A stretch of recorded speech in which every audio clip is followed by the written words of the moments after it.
prosthetic arms. Hearing these words, Daigo wondered if his son could possibly be alive. Later that day, a chief told him that it hasn't rained in 2 months, and he thought all their rice fields would begin dying from the drought soon. At the same time, another chief revealed that a new clan were preparing to wage a war against them, and Daigo thought it couldn't possibly get any worse. So he rode off to his temple, thinking that Hyakimaru was definitely responsible for the broken statues, as he was starting to reclaim his body parts. Before his eyes, a mystical smoke revealed Hyakimaru, and Daigo realized he was right after all. Meanwhile, in the forest, Hyakimaru charged at a monster and slayed it in an instant. A few minutes later, as Dororo washed the blood off his clothes, she began suggesting that they visit the nearby village for some food. Just then, she noticed his pouch and wondered if it was his family's crest, but Hyakimaru only stared at it. At Daigo's village, Tahamaru decided to ask the messenger about the baby he's been looking for, so the man told him that the baby disappeared 16 years ago. However, when he asked him why he was looking for the baby, the man decided to bite off his tongue, and Tahamaru realized that the secret was probably very bad. So that evening, he decided to confront his father, demanding to know why he's been asking for a baby. However, Daigo screamed at him to f**k off and told him to stick his ugly nose into his own business. The following day, as his men found him on the island shore, Tahamaru began telling them that his father probably thought he was still a kid, and said that he must prove himself to everyone. At that moment, he noticed several villagers on the shore and decided to ask if they were under attack. One of the villagers told him that they were being eaten up by a monster inside the lake, and said that they would never be safe with the monster alive. Tahamaru realized that this was his perfect opportunity to prove himself, so he told them that he would annihilate the monster, and his men followed him for support. That evening, as they began rowing their boats to the center of the lake, the fishermen noticed that the oar was stuck, and the boat stopped moving. At that moment, Tahamaru realized that the monster was already approaching, and just then, it emerged from the water, and the villagers thought it would make them its dinner. Immediately, they tied their boats to a rope and successfully held it to the spot. As the beast grew angry, Tahamaru drew his sword and was ready to slay it. So he jumped off to another boat, and the monster crab tried to devour a villager, but he managed to escape. As Matsu fired an arrow at the beast, Tahamaru jumped on another boat and split its claw in an instant before Hyogo cracked its shell. Tahamaru tried going for the kill, but the monster withdrew into the water and they watched it vanish. However, it began stabbing their boats, and Tahamaru realized that it was trying to sink them, so he commanded the men to pull the boats towards the shore. On the island, Matsu told Tahamaru that they could hardly defeat the beast inside the water and suggested that they come up with a better plan. Later that evening, he suggested that they throw explosives into the monster's mouth, saying that it would definitely blow it to smithereens. However, Tahamaru was unwilling to lose his men and said that he would come up with a better plan. Just then, he spotted something in the distance, and Hyogo raised him higher so that he would see better. At that moment, he discovered the perfect plan, and was certain that the monster was as good as dead. So the following day, the people began cutting wood and digging a new path around the island, and eventually created a wooden gate to seal all the water. When they were done, they decided to lure the monster with a boat before sealing it outside. At Tahamaru's command, the villagers cut off the ropes, opening up the sluice, and the lake flowed into another area, leaving the beast exposed. As they prepared to slay it, the beast began roaring, but Tahamaru charged at it with his men, and dodged its claw before splitting its leg. As Hyogo sliced another, Matsu fired arrows at it, and eventually nailed its head, weakening the monster. At this realization, the villagers began cheering, and Tahamaru sliced its body, so they began throwing stones at the beast. However, as Tahamaru tried to end it, the crab threw a rock at the gate, and he realized they were about to lose their advantage. So he directed the men to protect the gate, but the beast threw another rock that caused the water to start gushing. Determined to fight anyway, Tahamaru stabbed his sword into the ground, but the water carried away the villagers. Luckily, Hyogo managed to save them before they were eaten, and threw one of them to the island, before tossing the others. With the monster nearly devouring him, Tahamaru tried going for his rescue, but Hyakimaru rushed out of nowhere, and slayed the monster instantly before he slashed it. As Tahamaru wondered who killed it first, his men arrived, and pulled him onto their boat. Just as they rowed away, he noticed Hyakimaru, and wondered just how powerful he must be to slay the monster. Later on the island, Tahamaru demanded to know who Hyakimaru was, but Dororo told him to be grateful that they managed to save their asses, so he thanked him, but wondered why Hyakimaru was only staring at him. Dororo told him that he was blind, and said that he could only see with his soul, but she demanded their broke asses pay up for saving them, so Tahamaru gave her some silver coins. As Dororo wondered how they could find the nearby village they've been looking for, Tahamaru pointed towards his village. However, as they began heading towards the village, Hayakimaru remembered his soul and wondered if he had ever met him before. Inside the village, as a seer noticed them, she began screaming that the demon child has arrived to destroy them all, before running away. At the same time, Dororo realized the town was very peaceful and noticed that everyone was happy. At that moment, he saw Mooney in the crowd and wondered how he managed to find this village. A few minutes later, as they sat at a stream, Mooney revealed that the statue of the demons were inside Daigo's temple, and noticed that Hayakimaru's soul was tainted with the presence of demons, so he realized that he had been killing humans. As he began to leave, he warned Dororo to be careful, realizing the demon inside him may completely take over him. Meanwhile, at Daigo's palace, Matsu told him that they were saved by a mysterious man in prostheses, and said that he travels across villages looking for demons to slay. Just as he revealed his name, Mina realized he was actually their son and was overwhelmed by the discovery. On the other hand, Dororo and Hayakimaru began leaving the village, hoping to find the monster that was terrorizing the villagers. As they noticed the tall wall before them, Hayakimaru sensed the presence of a demon around it and said that it was really powerful. Just then, a boy appeared before them, nearly scaring the shit out of Dororo, and began saying that they would be killed if they tried to cross to the other side. As they noticed the Asakura soldiers, a neighboring clan who were at war with the Ishikawa clan, the boy revealed that they would shoot them once they tried to cross over to their land. However, Dororo was determined not to leave, and told him that they came to slay Banman, the powerful monster that was terrorizing the area. Later that day, as the boy, Sukuroku, began to make soup, he revealed that this site used to be his home before the wall was built. They had stopped him from returning home, and said that the territory now belongs to the Asakura clan. However, he was bent on crossing to the other side, and said that he intends to reunite with his family. So Dororo offered to help him, and said that they would sneak him in at night. But he told him that demons always surround the area, and would devour everyone in sight. Even so, Dororo was not afraid, and said that her demon-slaying buddy would take care of the monster. At Daigo's palace, Mina wondered where he was heading to, afraid that he intends to kill Hayakimaru to save his worthless village. She told him that he was being punished for sacrificing his own son 16 years ago, but Daigo thought none of it matters, and decided to leave anyway. That night, as the Asakura soldiers left their post, the boys began hearing noises from the monsters. Before their eyes, a flaming demon descended from the sky, and they thought it was a fox. Sukuroku revealed that it was the Banman monster that was terrorizing everyone in the area. And at that moment, over a dozen flames appeared before them, and transformed into foxes. As a demon jumped at Hayakimaru, he slashed it at once and began slashing the other demons. However, the lead fox summoned the others, and more spirits appeared in the sky, flying towards Hayakimaru at the same time.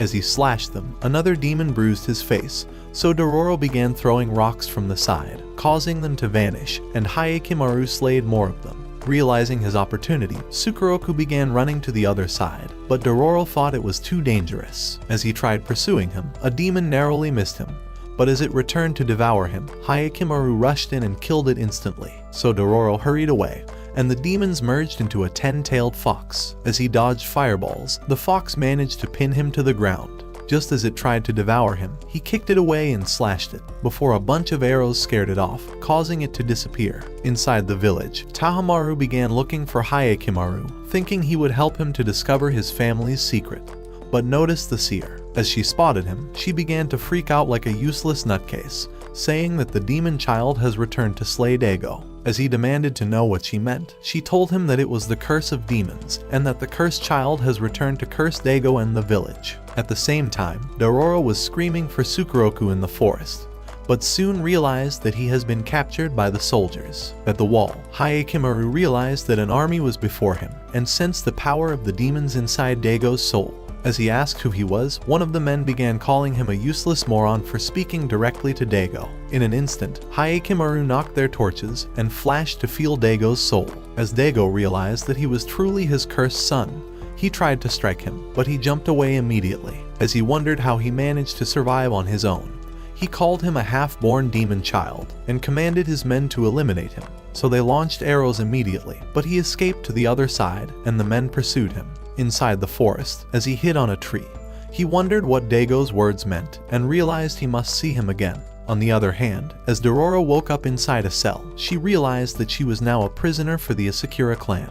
As she noticed Sukeroku, she wondered if he found his village, but he told her that his home has been destroyed, and that even his family were all probably dead. Hoping to inspire him, Dororo began telling him that they could travel around the world together, but a prisoner said that they would be safer if they could escape to Daigo's territory. He said that the goddess of mercy was protecting their land, and that the demon was keeping the Asakura clan from going beyond the Banman wall. At that moment, Dororo noticed his crest, and realized that Hyakimaru has the same symbol on his pouch, so the man revealed that it was the crest of Daigo's clan. Just then, she noticed the opening inside the cell, and thought it would probably lead them outside.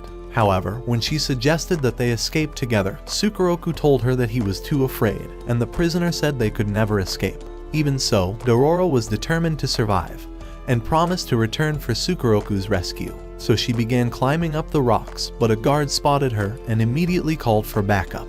However, as one of the guards tried to fire an arrow at her, Sukeroku managed to stop him, and the arrows lost their aim as he screamed at her to escape. As she made it outside, she slipped down the rocks and fell into a stream. Meanwhile, at Daigo's palace, Tahamaru arrived home and demanded to know why Mina and his father fed Hyakimaru to the demons. But the memory of it broke her heart, as Tahamaru said that she was useless for abandoning her own son.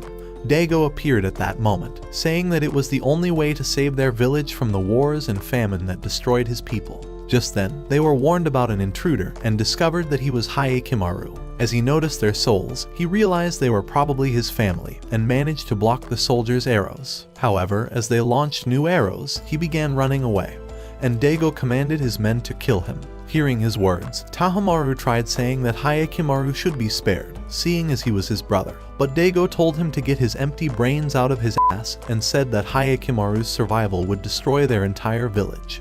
Inside the forest, Hyakimaru noticed Dororo as she came out of the bushes, and she told him that Sukeroku would soon be executed. At the same time, an Asakura soldier told the prisoners that they have declared war on the Ishikawa clan, as they thought the demon protecting their territory has been driven away, and said that executing them would be their declaration of war. At the village, Tahamaru and his men began making their way to the temple, and as they arrived, they noticed all the broken statues and realized that their seal with the demons would be destroyed soon. At that moment, a powerful wind began blowing them and eventually pushed them outside the temple. This triggered Tahamaru to take sides with the demons, as he realized that saving his village was the most important thing to him. Inside the forest, as Dororo discovered that Hyakimaru's family were the lords of the village, she began saying that they would be offered a VIP treat once they visit the palace, and Hyakimaru was hoping to see his mother again. At the Banman wall, the Asakura soldiers launched arrows to eliminate the prisoners, but Sukeroku managed to survive. Immediately, the Ishikawa soldiers charged at them, and Dororo spotted the battle from the forest. Before they knew it, spirit flames began appearing, so Hyakimaru began slashing them as he rushed towards the battle. On the battlefield, a demon devoured a soldier, so the Asakura clan began running off, realizing they could not win the war. Just then, the Ishikawa soldiers spotted Hyakimaru, and Daigo told his men that he was the demon threatening their village. As Hyakimaru noticed one of the soldiers who slayed Mio and the orphans, he grew angry at the memory, and was ready to annihilate them all. However, Dororo managed to hold him back, and eventually calmed him. Right then, Tahamaru arrived, and told him that he was his younger brother, and that their father really offered him as a sacrifice for the village. However, he thought it was the right thing to do, and said that breaking the seal with the demons would ruin their village. To stop this from happening, he said Hyakimaru was now a demon in their land, and must be annihilated immediately. So he drew his sword, and decided to attack him. But Dororo thought this must be a very bad dream, and hurried to rescue Sukeroku. At the same time, the brothers began clashing swords, but as Dororo tried freeing the boy, they realized that the spirit foxes were returning, so she tried biting off the ropes. As the spirits merged into a 10-tailed fox, Sukeroku tried telling Dororo to run away, but she screamed for Hyakimaru's help. Immediately, he sliced Tahamaru's face, and running towards the demon, he slashed it over 1,000 times until it smashed onto the wall. At that moment, Mina arrived, revealing the broken statue of the goddess of mercy. As she began asking for Hyakimaru's forgiveness, She told him that she could not save him, and said that the entire village depends on his devoured body parts. However, she thought she could offer herself up instead, and isekai'd herself before they knew it. At that moment, a glowing light appeared on the wall, and as it began to crumble, they all ran away from the site. Later at the crash site, Dororo wondered where they would go next, but Tsukuroku's family appeared on the mountains, and he discovered they were still alive after all. So having no more business in the village, the companions began to leave, hoping to never return. However, as the weeks passed, Hyakkimaru continued to remember his mother and couldn't even sleep at night. When Dororo asked what he was worried about, he told her that he wants to kill every single demon in the world, and began to leave, so she ran after him.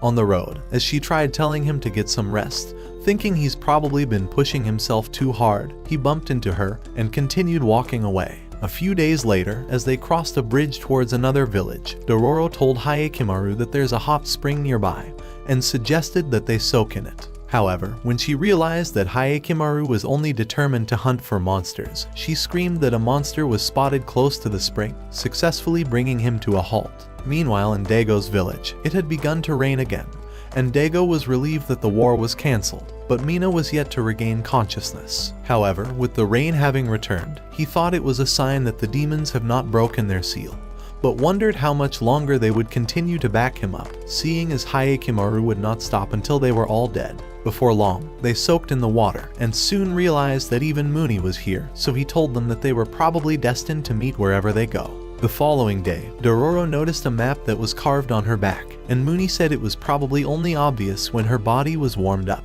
Dororo remembered that her mother once revealed half of the map to her, and said that the map would lead her to her father's treasure. She had told her that she would figure out how to find it once she found someone she could trust, but Dororo never understood what her words meant, and revealed that she totally forgot about the treasure. Realizing her options, Muni decided to ask what she would do once Hyakkimaru successfully reclaims all his body parts. He thought the treasure would come in handy, and said that she could even create her own territory, and could live a happy life forever. However, he thought Hyakkimaru would probably not be in support of this, and wondered if reclaiming all his body parts would make him happy forever. Later that day, as they arrived at the forest, they noticed an ugly ghost, and Dororo hid herself away. However, Hyakkimaru thought they weren't demons, and one of the ghosts vanished before their eyes. At that moment, the huge ghost began approaching Dororo, asking for a motherly hug. But the girl was terrified at the sight of it, and it fell on top of her, nearly crushing her. As she tried screaming for Hyakkimaru's help, he merely ignored her, saying that it was not a demon. So the ghost began following them, holding Dororo like its own baby, and before long, they arrived at a ruined temple, so the ugly ghost directed Hyakkimaru to a spot. As he checked the sand, he discovered it was oil, and Dororo said that the oil was probably burned down. At that moment, the big ghost held Dororo once again, calling her mother, but the poor girl was only desperate to go far away from it. Just then, it vanished, and a strange man appeared before them.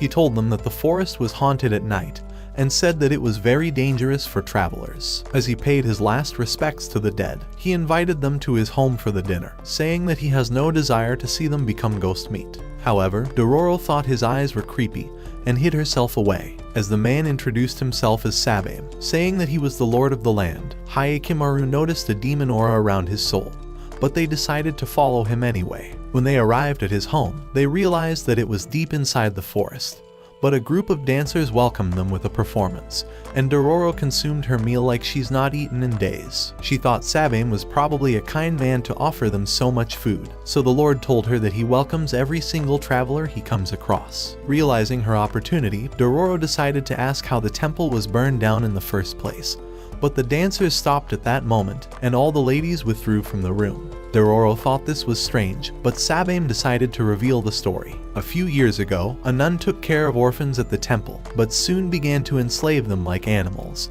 and forced them to work on the farms, before selling them off to distant villages. However, one day, a lightning struck the temple, and set it ablaze with everyone inside. When Hyakkimaru wondered whose ghost was moving around the forest, the Lord told them that it was the spirit of the nun. Due to her sins, she was locked out of heaven, and he said she was always looking for new travelers to devour. However, that night, as they prepared to sleep, Dororo wondered if Sabame's story was really true, but Hyakkimaru said it probably wasn't. Dororo said that the spilled oil on the sand proved that the temple was intentionally burned, and wondered if a demon would attack them to keep the secret safe. As they slept that night, a monster appeared on the wood, and Dororo realized they were about to be eaten, so she tried waking Hyakkimaru, but discovered that he was deeply asleep. However, when the monster tried to devour them, he sliced off its arms, and it fell to the floor. As he tried to slay it, the beast spat silk at him, trapping his arms, but he broke it, and sliced it before it could escape.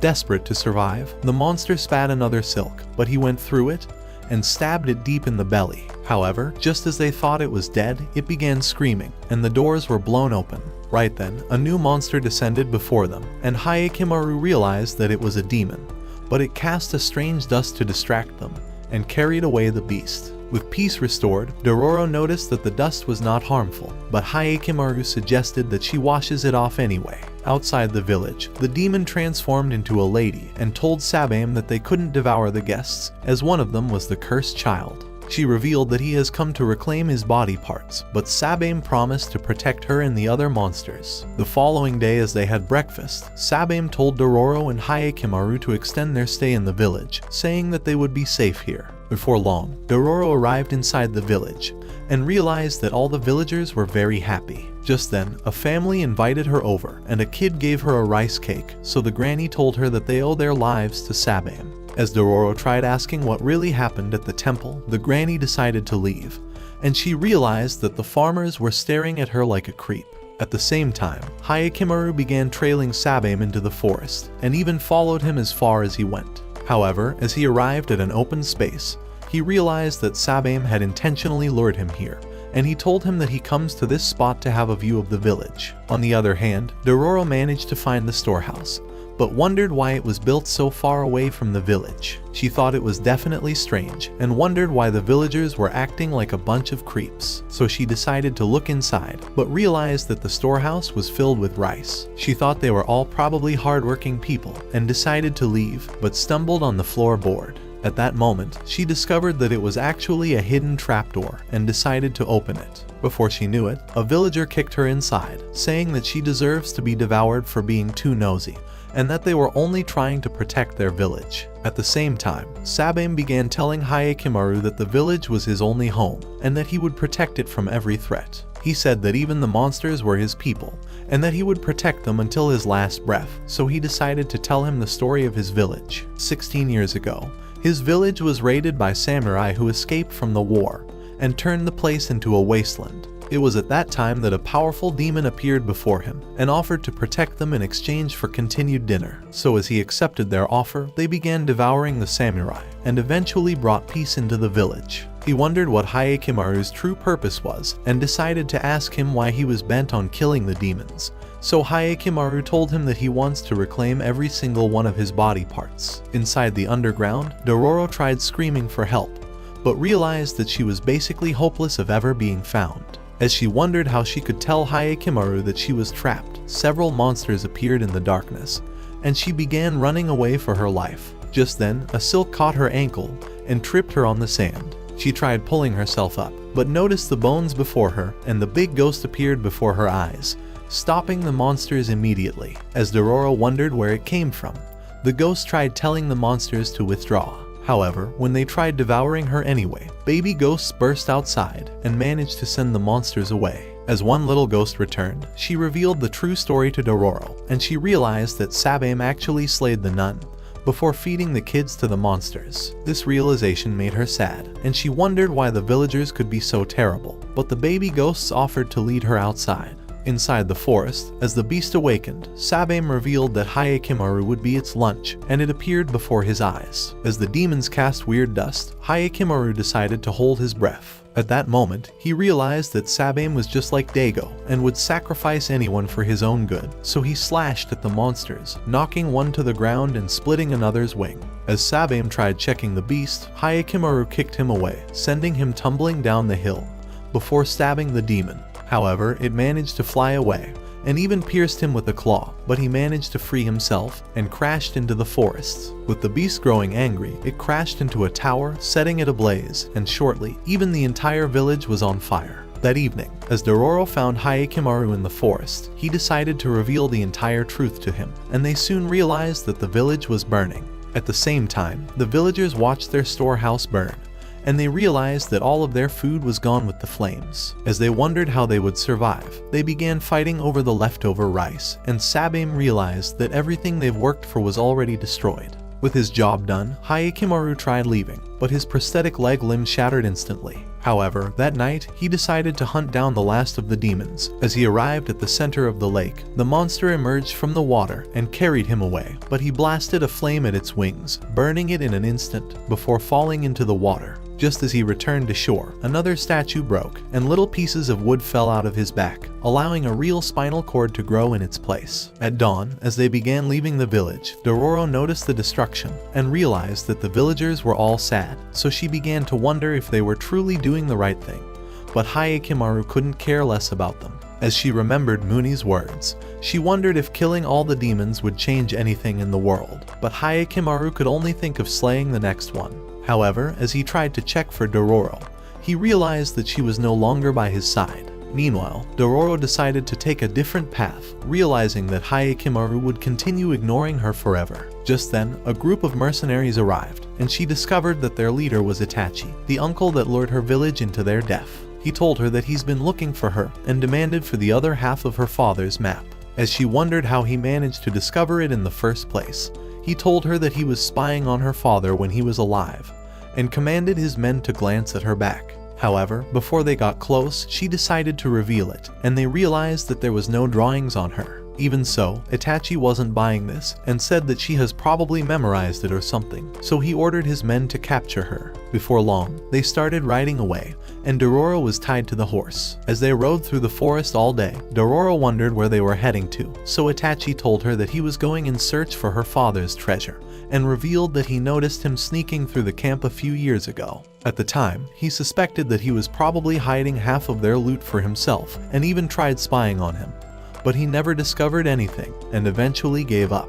However, he was now desperate for money, and decided to look for the treasure once again. After all, he had nothing more to lose. Luckily, he came across her mother's burial site, and managed to discover the map after digging her up. Hearing these words, Dororo grew angry, and tried charging at him, but she fell after being restrained by the rope. The following day, they continued riding up the mountain, and soon arrived on a cliff. As Itachi noticed the island before them, he thought it was definitely the X spot, and decided to cut Dororo loose. He told her that he would give her half of the treasure if she helped him find it, but she knew that his worthless face was worse than his lies. Realizing they needed a boat to cross the sea, they decided to visit the nearby village. However, they discovered it was a total wreck, and thought it must have been attacked by bandits. Before long, they arrived on the shore, but realized that the boats have been wrecked. Just then, an ugly weirdo appeared before them, offering to give them a ride on his boat. However, Itachi thought he was far too creepy, and wondered why the village was empty. The weirdo, Asura, told them that all the villagers have been slain by bandits, and Dororo thought he was probably lying, and tried telling Itachi to find a new solution, but he told her that this was their only choice. Just as they got on the boats, two sharks began pulling them towards the island, and the men were afraid for their lives. Asura told them that the sharks are his family, but Itachi thought he was definitely out of his mind. As Dororo wondered how he lost his arm, he revealed that he fed it to the sharks when they were hungry, and eventually fed them with every single villager. At that moment, Itachi realized that they were being pulled to an opposite island, and threatened to slay him on the spot.